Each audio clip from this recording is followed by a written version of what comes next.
On this one, let's bring in Jennifer Carlson, who's a public affairs consultant. Jennifer, thank you very much for joining us. I suppose we can say at least, with Trump saying what he said about the missile tests and North Korea, not him not being bothered about it. At least he's being honest. Well, I'm not sure he's being honest with that statement. I think that he may perceive it as being less of a direct threat than some members of his team. But as we have gotten used to this president over the past few years, we realize that he is predictably unpredictable and is not afraid to contradict his team publicly. So, as far as it being affecting policy, I haven't seen any indications that that's the case. One wonders what Shinzo Abe might be making of this one. Perhaps he's seen Trump making light of what Japan sees as a genuine threat.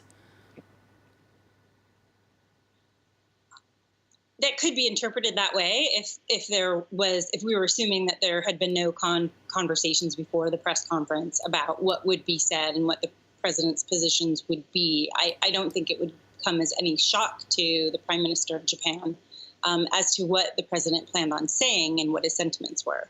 So we're never privy to that information publicly, but certainly there were conversations that went on leading up to these public comments. And so this would not have taken the Prime Minister by surprise. He may not have liked it. However, he would have known that it was coming. Indeed. You're painting a real picture for us now, because there are always these conversations behind the scenes that we perhaps are not au fait of, and clearly things are maybe said or disagreed on behind the scenes and then expressed in public, and you've perfectly captured that and what happens. Do you feel this will have any other effect on the other business of this visit, of course, with the talks on trade, isn't it?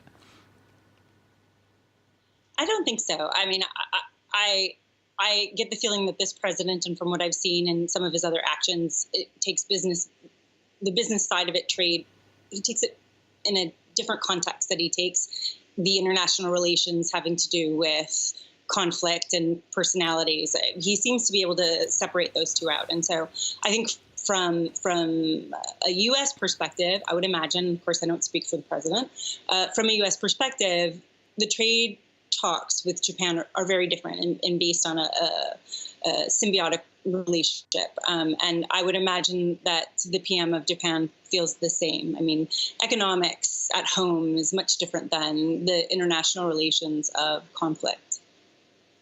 Jennifer, we could talk a lot more, but sadly, time is against us and I need to move on. But thank you very much indeed for that insight into exactly what is happening there in Tokyo, where Donald Trump is meeting with Shinzo Abe on that 4-day state visit in Japan. Thanks again, Jennifer Carlson, for joining us.